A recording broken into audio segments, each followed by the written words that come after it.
Bonjour à tous et bienvenue dans ce dernier briefing de la semaine du 29 mai 2020.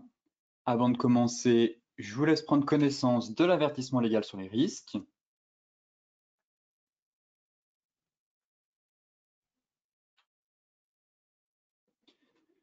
Très bien. Et tout de suite, focus marché en commençant par les bourses européennes qui ont quand même terminé encore une fois en hausse jeudi.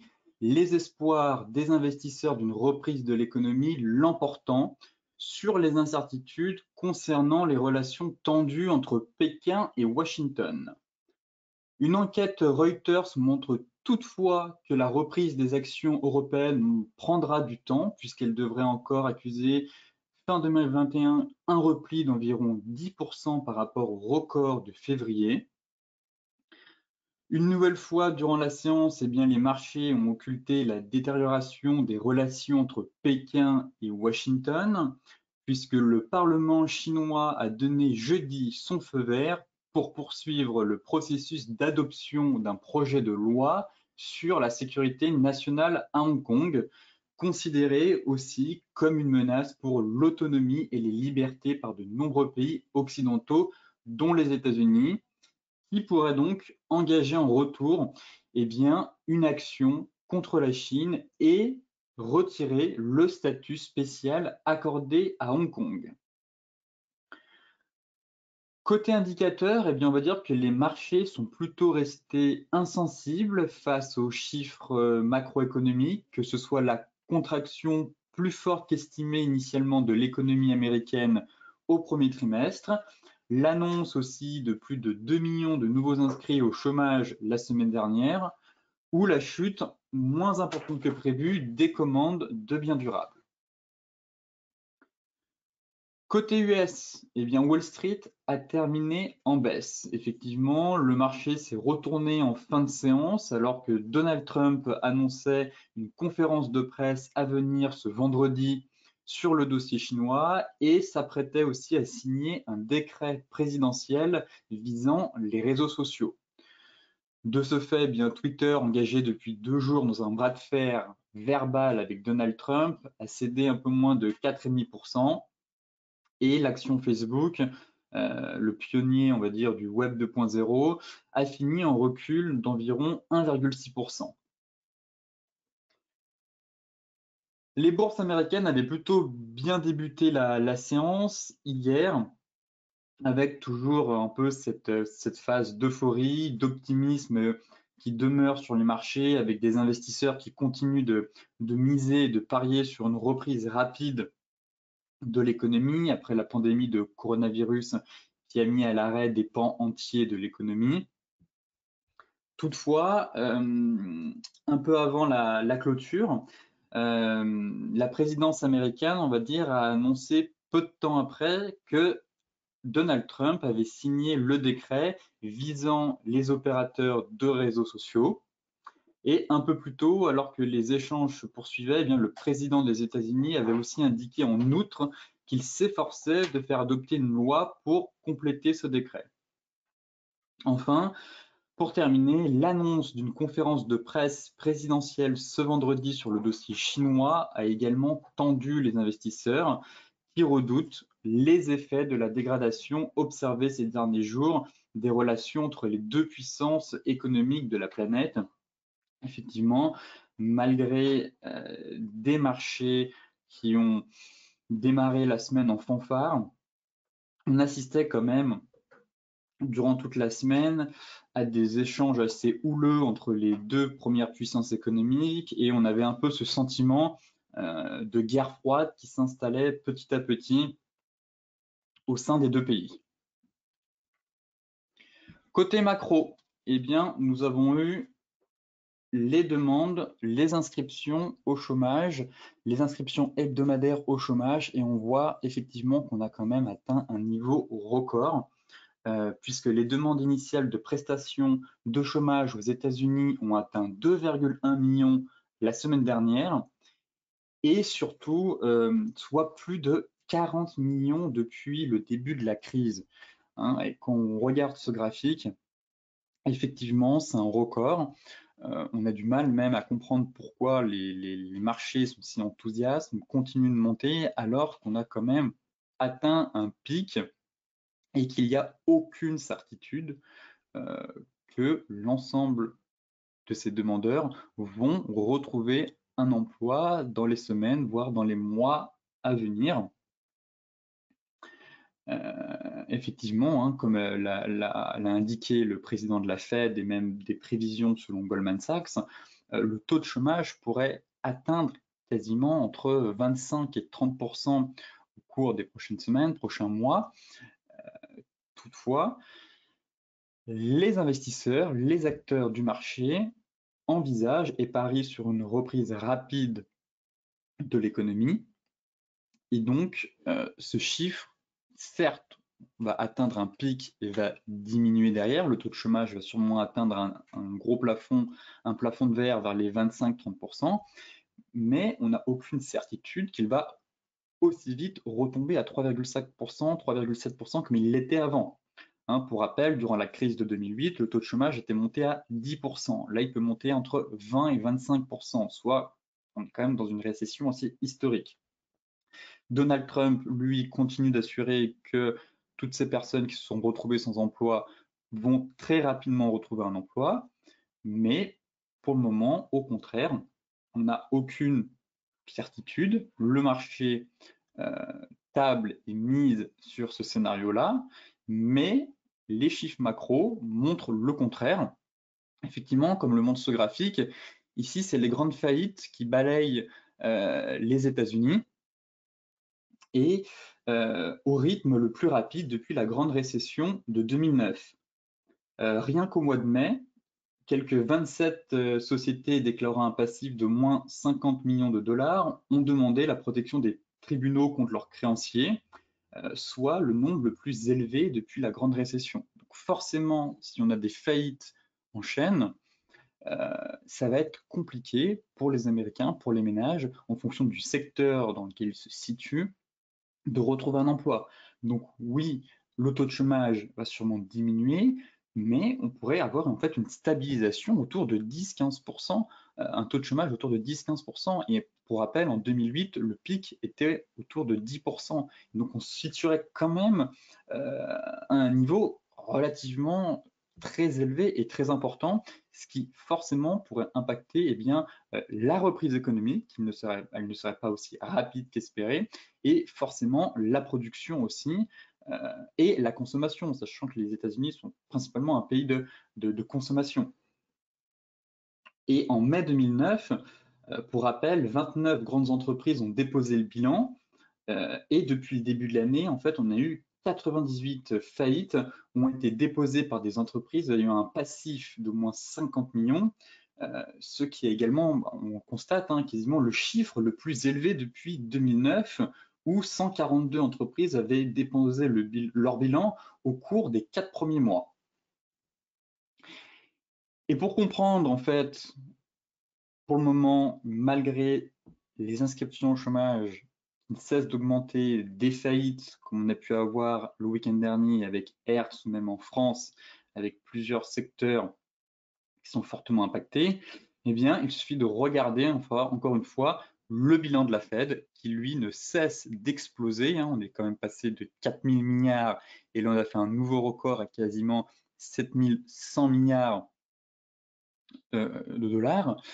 Donc, on a fait quand même une hausse. Le bilan est passé de 4 000 à 7 100, donc quasiment 3 100 milliards en seulement quelques semaines. Pour rappel, en 2008 aussi, la Fed avait mis tous les moyens, et donc quoi qu'il en coûte, pour tenter de relancer la machine économique. Mais ici, force est de constater qu'on a l'impression que c'est une goutte d'eau par rapport à la crise du Covid-19. Effectivement, la Fed accélère les achats de dettes corporatives, alors que le bilan, lui, atteint encore un nouveau record à 7,1, enfin du moins 7 100 milliards de dollars. L'actif total était passé à un peu moins de 7 000 milliards de dollars la semaine dernière, et une grande partie de cette croissance provient d'une augmentation de 33 milliards de dollars des programmes de prêts d'urgence de la Banque centrale, et encore une fois, en fait, le bilan de la Fed équivaut désormais à 33% du PIB américain. Donc, pour faire un parallèle, en Europe, le bilan de la BCE a lui aussi explosé, pas autant. On est passé plutôt à 5 510 milliards d'euros et il représente par contre un peu plus, on est à 46, à peu près 46,2% du PIB de la zone euro. Toutefois, on constate que eh bien, c'est ces injections de liquidités qui permettent à court terme, en tout cas, de soutenir les marchés, puisque les banques centrales continuent de gagner du temps, en tout cas, donc ça permet de soutenir les marchés.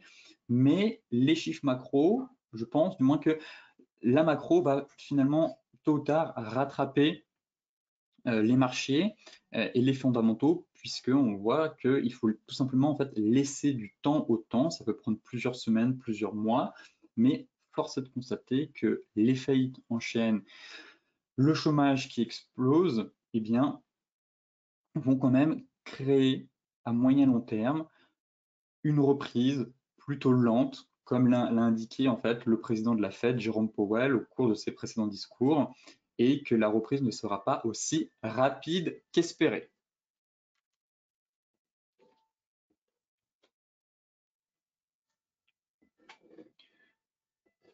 Côté graphique, maintenant, on va s'intéresser au CAC 40.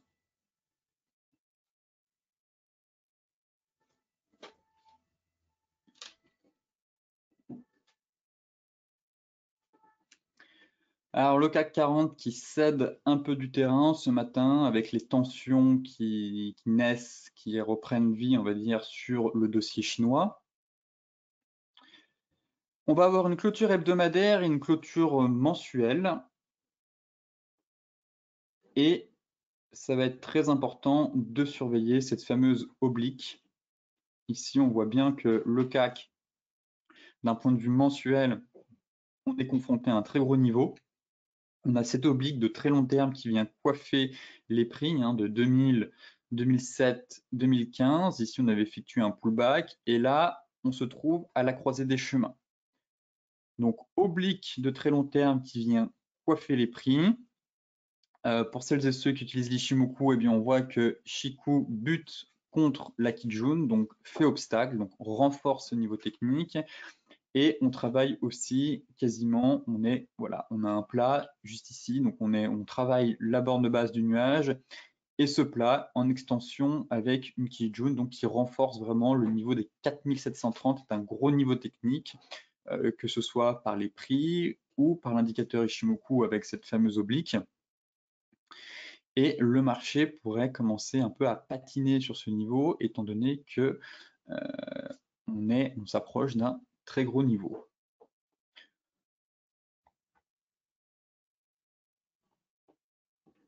À plus court terme, la cassure de ce niveau, bien sûr, entraînerait un retour sur la Kijun vers les 4872 points, mais pour le moment, le CAC cède du terrain.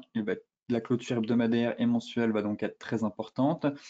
Elle va permettre de donner un peu plus de visibilité et peut-être qu'on pourrait avoir un range, en tout cas à court terme, de consolidation sur l'indice. On a eu quand même une semaine assez dynamique sur le CAC et on pourrait aussi consolider à l'intérieur de ce biseau, enfin pas d'un biseau, mais d'un élargissement de sommet. Donc effectivement, si on arrive à casser cette oblique ici en bleu qui passe, on pourrait aller chercher voilà, le niveau de la Kijun hebdomadaire et le haut du nuage, du Kumo, vers les 4890 points, qui correspondrait donc à notre fameuse oblique qui passe par tous les plus hauts, et on aurait donc une évolution à l'intérieur d'un élargissement de sommet, on va dire.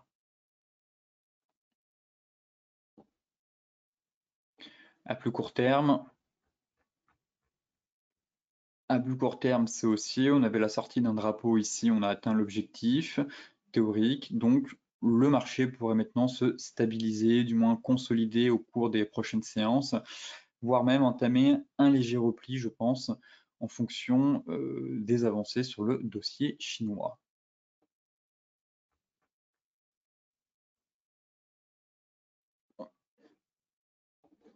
À très court terme, on a quand même une petite divergence 1 heure qui s'est validée, juste ici, donc forcément ça a entraîné un repli. Et le marché pourrait clôturer bien sous les 4730 cette semaine en tout cas et clôturer le mois. On verra ça lundi, on fera le point, mais effectivement on va être sur une séance assez cruciale, déterminante, étant donné qu'on est à l'approche, enfin du moins qu'on est sur une séance on va clôturer la période, enfin du moins une clôture hebdomadaire et mensuelle. Concernant le DAX,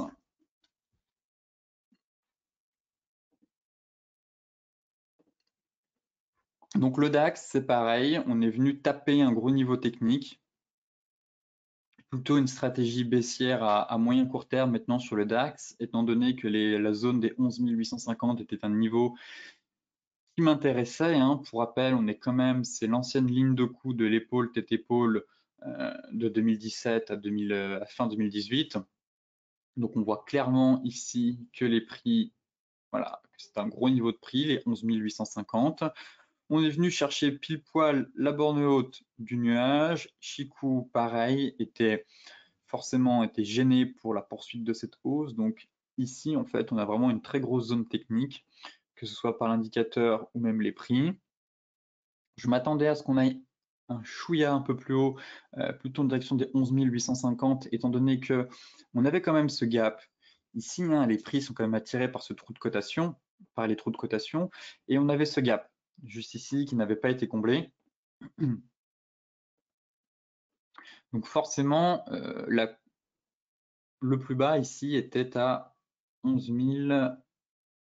844, donc je m'attendais à ce que le marché aille chercher au moins ce niveau. On a fait un plus haut, il me semble, à 11 813, il manquait quelques points. Peut-être que le marché va justement aller chercher ce niveau, et donc on constate aussi qu'on est dans une figure chartiste, un élargissement de sommet ici, donc pourquoi pas faire une dernière impulsion, mais ici ça risque de coincer, hein. On est plutôt dans une zone, on va plutôt essayer de chercher des ventes sur signal, étant donné qu'on sera venu, en tout cas le marché sera confronté vraiment à un gros niveau technique, on aura comblé le gap, donc après cette hausse, effectivement, je m'attends, pareil, à un repli à venir sur les 11 300 sur le DAX. On a quand même fait une semaine, une très belle semaine, mais voilà, ça commence à coincer. En tout cas, ici, on arrive sur un très gros niveau technique, que ce soit la résistance horizontale, le comblement du gap. Comme on a pu le voir sur les unités de temps supérieures, plusieurs niveaux confirment justement que même l'Ishimoku commence à patiner, à bloquer, et on serait donc confronté aussi à l'oblique haute de notre élargissement de sommet. On est vraiment sur des gros niveaux actuellement, on est assez haut en plus, on est sur des gros niveaux techniques, que ce soit le CAC, le DAX ou le Dow Jones. Voilà, les 61,8, hein, on le voit. Donc ça commence un peu à coincer, et je n'exclus pas en tout cas plutôt une stratégie baissière, un retour sur des niveaux de support à court moyen terme. Si on regarde le Dow Jones, pareil, hein, on évolue en fait beaucoup dans des figures techniques. Comme vous pouvez le voir, on a ce magnifique niveau voilà, de résistance vers les 25 390 avec la volatilité 25 600. Et en fait, les cours évoluent encore une fois ici plutôt dans un porte-voix, hein, ce qui ressemble un peu à un porte-voix ou une vague de Wolf. Ici, on a le point 1, 2, 3, 4, 5, et donc sur signal, éventuellement avoir une correction. On a un gruyère, je trouve, sur le Dow Jones. On a quand même laissé pas mal de gaps ouverts durant l'ascension. Un ici, un encore ici et un encore ici. Donc, effectivement, en cas de repli, on pourrait venir chercher ces trous de cotation qui ont été laissés. Pour le moment, le marché devrait ou pourrait marquer une pause. On a éventuellement un léger signal de retournement, pas très puissant étant donné qu'on a une grosse mèche ici, mais vous voyez que là, on a eu un gap haussier, on a retracé plus de 50% du corps précédent. Donc, si on retrace plus de 50% du corps précédent, on obtient un chandelier de retournement qu'on appelle un dark cloud cover. Ce qui me dérange, c'est que ici, on a la mèche basse est plus importante que le corps de la bougie, donc ça perd un peu de sa force. En général, c'est quand même plus pertinent quand vous avez un chandelier qui a un peu plus de corps. Ici, le fait qu'on ait plus de mèches par rapport au body pourrait un peu, pas invalider, mais ne renforce, enfin du moins perdrait un peu de sa vitalité, de sa pertinence, du moins pour le chandelier. Mais encore une fois, on constate que l'ensemble des indices sont confrontés à des gros niveaux techniques, hein, le CAC avec son oblique de long terme, des gros niveaux au-dessus de la tête d'un point de vue de l'Ishimoku, le DAX pareil, l'oblique haute de l'élargissement de sommet, et le Dow Jones, même constat, on est dans un porte-voix, voire une vague de Wolf. Donc effectivement, après cette hausse fulgurante qu'on a eue durant cette semaine, en tout cas, nous ne sommes pas à l'abri d'un repli à venir. En tout cas, on a des niveaux à venir chercher, hein, le gap ici et le deuxième gap vers les 23 700.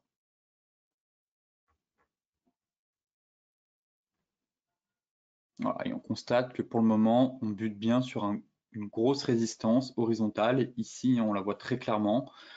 Donc le marché est confronté à une résistance horizontale et à la borne haute du porte-voix. Donc attention, surtout avec les discours de Trump aujourd'hui, ça pourrait créer un peu de nervosité chez les investisseurs et donc un repli à venir. Côté Forex, commençons avec l'euro USD. L'euro USD qui semble en tout cas retrouver le chemin de la hausse. Après avoir pris appui sur cette fameuse oblique de très long terme de 1985 à 2000 et de 2017, on est venu la chercher une nouvelle fois en 2020. Donc ici, c'est le dernier rempart, hein. Effectivement, on évoluait dans un range de moyen, de court terme. Et encore une fois, l'euro réussit à rebondir face à cette oblique de très long terme. À court terme, on évoluait dans un range. Et on a eu une magnifique sortie par le haut. Donc là, pour le moment, l'euro tente de retrouver le chemin de la hausse, s'inscrit en tout cas dans une belle dynamique haussière, de reprise haussière. Il faudrait vraiment repasser au-dessus des 1,12 pour vraiment essayer d'inverser cette tendance. En tout cas, on consolidait dans un range. On a eu la cassure de la borne haute du range mercredi, suite à l'annonce quand même, non, c'était ici, suite à l'annonce d'un plan de relance de 750 milliards, forcément, ça a boosté l'euro pour toute la semaine. Derrière, si on essaye de reporter l'objectif théorique de ce range, on obtient à peu près voilà, un objectif théorique qui a quasiment été atteint. Voilà, au niveau des 1,1180, 1,12. Ce serait l'objectif théorique, en tout cas, de cette sortie de range sur l'euro. Les 1,12, voilà, c'est à peu près ici. Les 1,12, on voit que c'est un niveau de résistance qui a été travaillé à de nombreuses reprises par le passé. Et les 1,12, c'est aussi un prix rond, c'est un seuil psychologique et ça permettrait de redémarrer, en tout cas, de relancer l'euro dans une dynamique haussière. Pour le moment, on constate qu'on est hebdomadaire, force est de constater hein, qu'on est dans une dynamique qui est plutôt baissière et une clôture hebdomadaire au-dessus des 1,12, 1,1180, eh bien, donnerait une lueur d'espoir à l'euro pour essayer de sortir de cette phase baissière pour reprendre un peu de hauteur et pourquoi pas aller chercher des niveaux un peu plus importants pour ensuite redémarrer une tendance haussière. Pour le moment, en données 4 heures, on voit qu'on s'inscrit dans une très belle reprise, hein. On est certes un peu éloigné de la Tenkan, on pourrait très bien avoir un pullback sur les indices 75 pour venir confirmer la cassure de cette résistance. Mais tant qu'on a un flux acheteur, un flux haussier, eh bien l'objectif c'est quand même d'aller viser la prochaine résistance à 1,1180 et pourquoi pas en objectif majeur, ce serait d'atteindre les 1,12.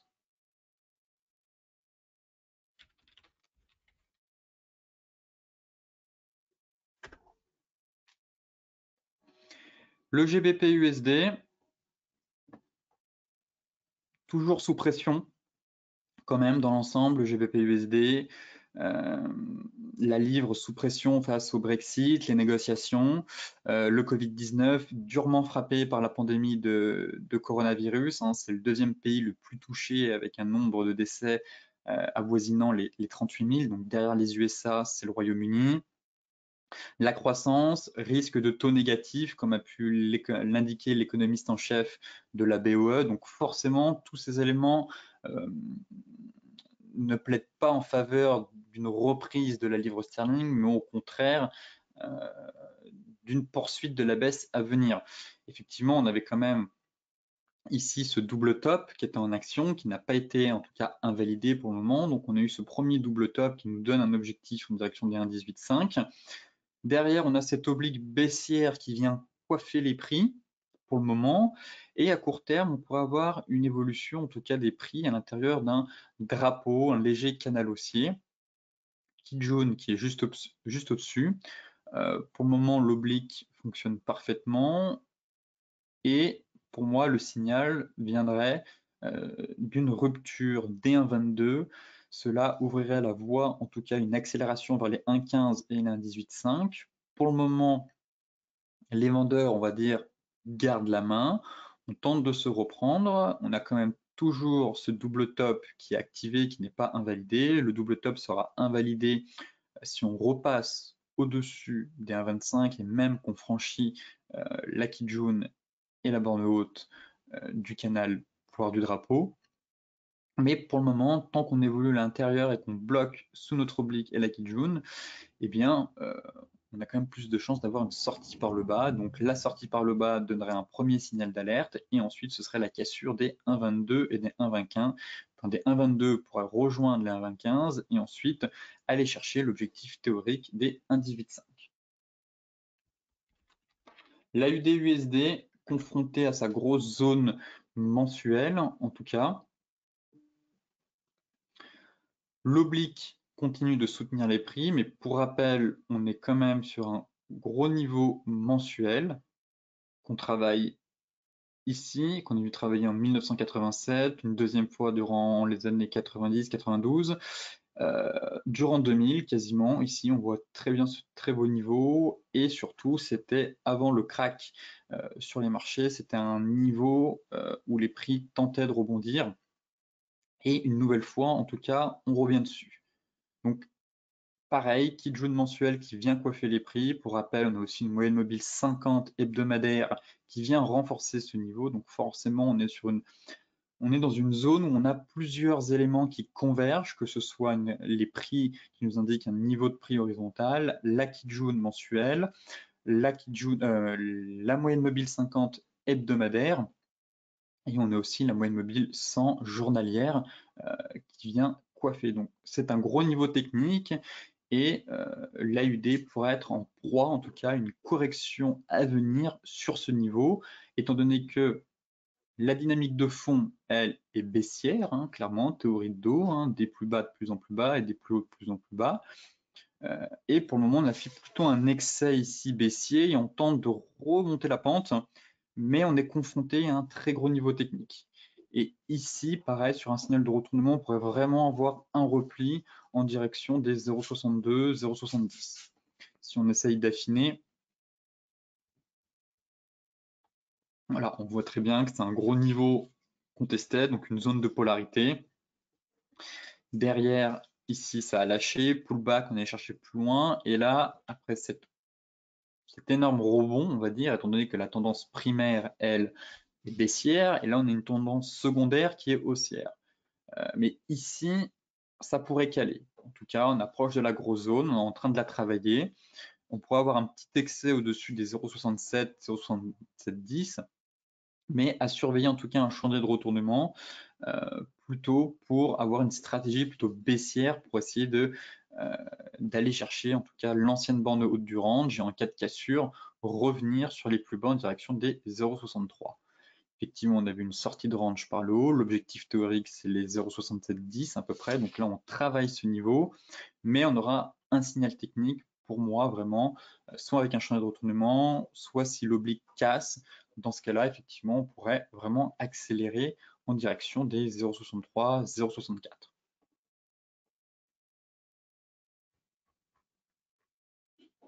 Et en données 4 heures, pour le moment, on tente de travailler ce niveau technique.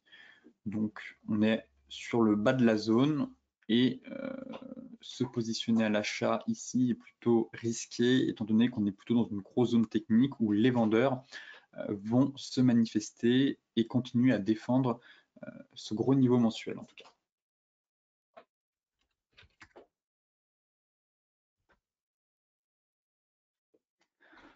L'euro-CAD, donc l'euro face au dollar canadien,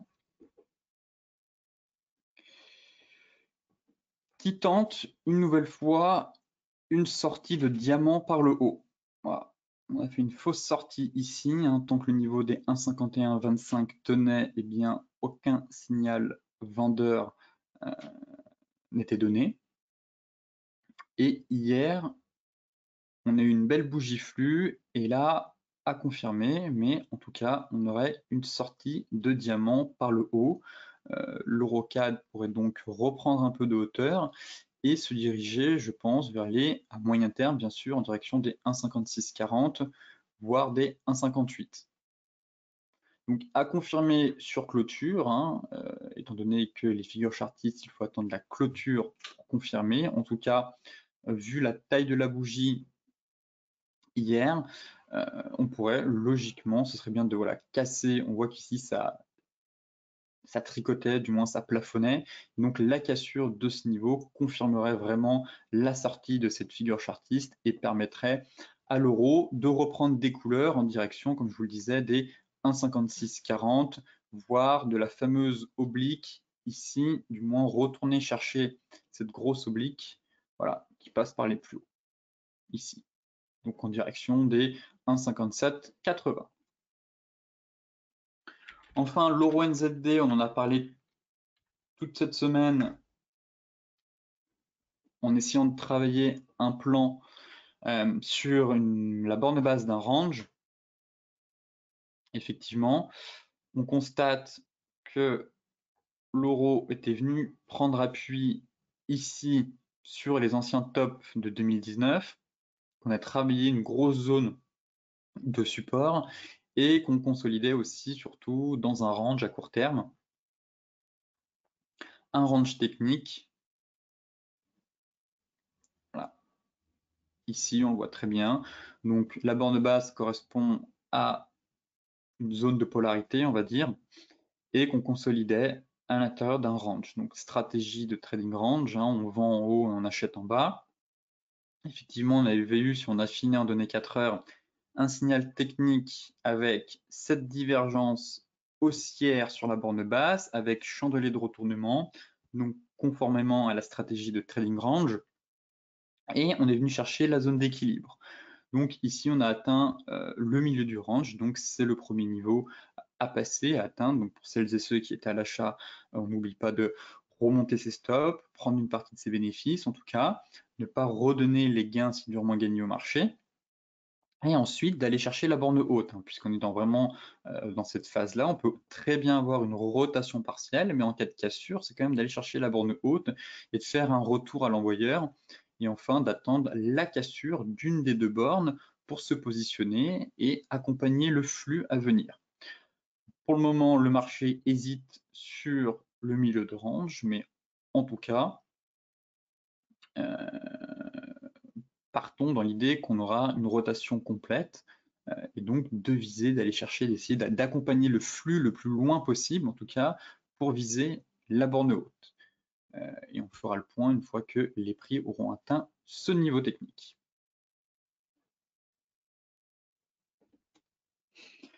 Passons aux matières premières maintenant avec le gold. Le gold qui reprend des couleurs, qui a été très piégeux cette semaine, qui a donné des faux signaux, on va dire, qui a fait des mèches assassines, dans le sens où on a eu une chasse au stop, très clairement. On va se mettre en hebdomadaire pour commencer, pour voir à peu près où est-ce qu'on est. Donc toujours au-dessus de la zone des 1700. Au-dessus des 1700, hein, l'ancien top ici, que le marché est venu travailler cette semaine avec un peu une mèche assassine pour sortir les stops. Le prochain gros palier, ça reste les 1700, on le voit très clairement ici, hein, quand c'est un gros niveau technique, et ici aussi. L'objectif majeur pour moi reste la zone des 1800. On évolue quand même dans une sous-coupe à long terme, hein, puisque depuis 2012, on a l'impression qu'on est dans cette figure chartiste qui ressemble à une sous-coupe en tout cas, et qui permettrait en tout cas de relancer, enfin, même si on est déjà dans une belle dynamique haussière, mais il y a encore de la place pour aller chercher un peu plus haut, et pourquoi pas même derrière, si on casse vraiment cette zone, d'aller chercher un nouveau record historique sur le gold. Donc en hebdomadaire, pour le moment, le support des 1700, le support psychologique est sauvé. Pour rappel, on avait quand même ici une magnifique sortie de triangle par le haut la semaine dernière. On a subi des prises de bénéfices à 1750, mais toutefois, ce triangle n'était pas invalidé tant qu'on n'avait pas une clôture sous les 1700. C'est pour ça que mercredi, on a quand même une belle purge, on va dire une mèche assassine qui est venue chercher les stops, d'où l'importance de bien placer ses stops quand on trade les figures chartistes, surtout les triangles. Et finalement, c'était plutôt une mèche, et là, le marché semble repartir. On a recassé la Kijun dans le sens de la tendance. Pullback très agressif, on va dire. Et derrière, si le marché repart, eh bien, c'est d'aller chercher les 1750. Hein. Retourner reconquérir les 1750 et d'aller chercher surtout l'objectif théorique du triangle qui lui est à 1800. Si on affine, on avait aussi voilà, ce biseau. Donc, accélération, consolidation dans un biseau, excès baissier avec purge pour venir chasser les stops trop serrés. Finalement, on réintègre notre biseau. Voilà. On voit bien, pas qu'on confonde l'oblique haute du triangle et la borne basse du biseau. Donc en fait, on avait vraiment cette consolidation dans un biseau. Et là, ça y est, on a un signal technique qui montre comme quoi le gold tente de s'extraire, justement de sortir de cette phase de consolidation pour reprendre de la hauteur et aller chercher 1750 et enfin les 1800. L'objectif final qui correspond à ma grosse zone mensuelle à 1800, mais qui correspond aussi à l'objectif théorique de sortie de triangle, en tout cas à 1800. Et à 1800, on pourrait de nouveau avoir une phase de consolidation à venir entre 1750 et 1800. C'est vraiment le gros niveau technique. Pour moi, c'est le pivot clé à franchir. Et en cas de cassure, effectivement, je tablerai pour un scénario, en tout cas, avec de poursuite de la hausse vers un nouveau record historique à venir, en tout cas, sur le métal jaune. Le pétrole avec le Brent,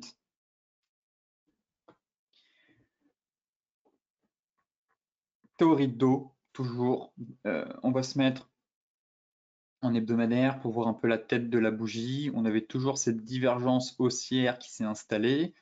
Pour rappel, hein, l'objectif de la divergence haussière, c'est les 50% de retracement de la dernière vague de baisse actuelle, donc soit le plat Kijun. Ça me semble un peu optimiste, toutefois sur le WTI, l'objectif a quasiment été atteint. Donc on verra, on va essayer de travailler, d'affiner ça de manière plus précise. En tout cas, notre divergence haussière tient toujours. En journalier, on n'a pas, il n'y a toujours pas des signaux baissiers. En tout cas, on est plutôt dans une phase de consolidation, de reprise haussière. Et c'est à court terme où vraiment on voit la dynamique et on se rend compte en fait qu'on est torrido, des plus bas de plus en plus haut et des plus hauts de plus en plus haut. Pour le moment, pas de signaux vendeurs, au contraire torrido, on s'inscrit dans une tendance haussière et on consolide. Voilà, on a un range ici de consolidation.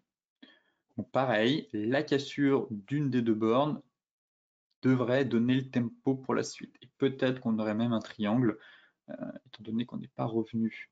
On pourrait avoir un triangle aussi, vous voyez, ici. Voilà. Un triangle de consolidation ou un range. C'est encore un peu tôt pour déterminer. Forcément, si les prix viennent prendre appui sur l'oblique, on viendrait aussi prendre appui sur la borne basse du triangle. En tout cas, ça consolide. Donc il est encore trop tôt.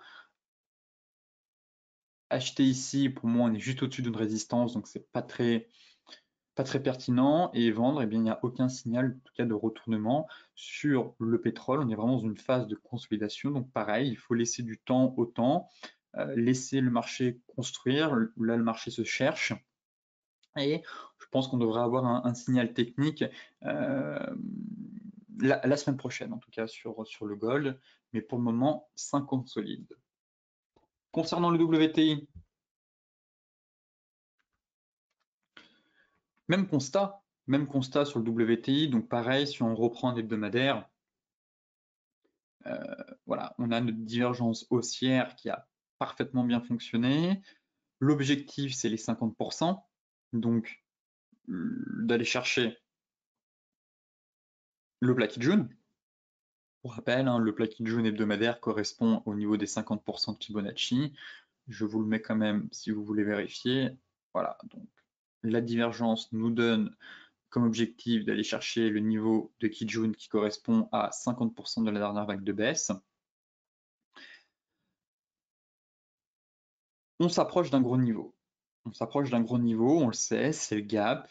Ici, ma zone des 37,75, ça reste le niveau trimestriel même, je dirais. Donc on est à l'approche, à proximité en tout cas d'une grosse zone trimestrielle. Hein, ici, on voit très bien qu'on l'a travaillé ici. Les deux mèches ici en 2000, encore une fois ici, là, et là sur les clôtures de bougies. Donc on est sur une grosse zone technique, 37,75. Ici, le marché va buter, le marché a besoin de travailler. Ça peut bloquer effectivement. En journalier, je constate une divergence Tenkan-Kijun durant la hausse, hein, une Kijun qui se met à plat et une Tenkan qui suit les cours sans que Kijun suit. Donc on a quand même cette divergence Tenkan-Kijun. Donc pareil, je n'exclus pas plutôt un repli, en tout cas c'est vraiment une phase de consolidation, ou soit une dernière accélération pour aller chercher le niveau et ensuite avoir vraiment à moyen terme un repli sur des niveaux de support. Mais c'est encore trop tôt. C'est encore trop tôt, c'est un plan qu'il va falloir affiner au cours des prochaines séances, car même constat, hein, traite ce que l'on voit et pas ce que l'on veut, j'ai envie de dire, et c'est pareil pour l'analyse. On est dans un range en 4 heures, hein, toujours théorie de dos, des plus bas de plus en plus haut et des plus hauts de plus en plus haut. Et on est dans un range. Ici. Donc pareil, la cassure d'une des deux bornes devrait donner le tempo pour la suite. Et par le haut, ça permettrait d'aller chercher l'objectif théorique et ma fameuse zone. Et à partir de ici, éventuellement, ça deviendrait intéressant pour essayer de se positionner à la vente sur le pétrole, étant donné qu'on sera vraiment sur un très gros niveau technique. Mais pour le moment, il faut prendre son mal en patience et attendre la cassure d'un des deux niveaux pour accompagner le flux à venir. Pour terminer ce briefing des marchés, on va s'intéresser à la crypto-monnaie Bitcoin et la crypto qui consolide. En hebdomadaire, on n'a pas beaucoup d'informations. On est toujours confronté un peu à cette oblique. Je l'avais plutôt tracé ici. Voilà, donc on était au-dessus de cette première oblique-là, en tout cas. Faut qu'on arrive à s'extraire du nuage, tout simplement. Ce serait déjà un bon début. À chaque fois, en fait, on bute sur le nuage, et en fait, ce haut de nuage correspond aussi à une zone de polarité en weekly. Donc, il faut que le marché réussisse à s'extraire du nuage. Ensuite, ce sera la prochaine étape, ce sera Chikou. Mais pour le moment, voilà, on est prisonnier dans ce nuage et j'ai l'impression qu'on consolide finalement dans un gros triangle. La zone de polarité, on la voit très clairement, hein, ici, 9006, 9003, c'est vraiment un niveau où le marché a buté à plusieurs reprises. On le voit ici, une fois, breakout avorté, bon, voilà, on a tenté une nouvelle fois, mais finalement les vendeurs sont sortis du bois et ont repoussé très facilement les acheteurs. Et le marché semble en tout cas consolider à l'intérieur d'un triangle symétrique, j'ai l'impression. Donc le BTC se prépare à un nouveau rallye, haussier ou baissier, je n'en sais rien. Effectivement, on a une dynamique haussière avant la phase de consolidation, donc les probabilités sont plus grandes d'avoir une sortie par le haut. Toutefois, on est quand même confronté à un gros niveau technique avec cette zone de polarité.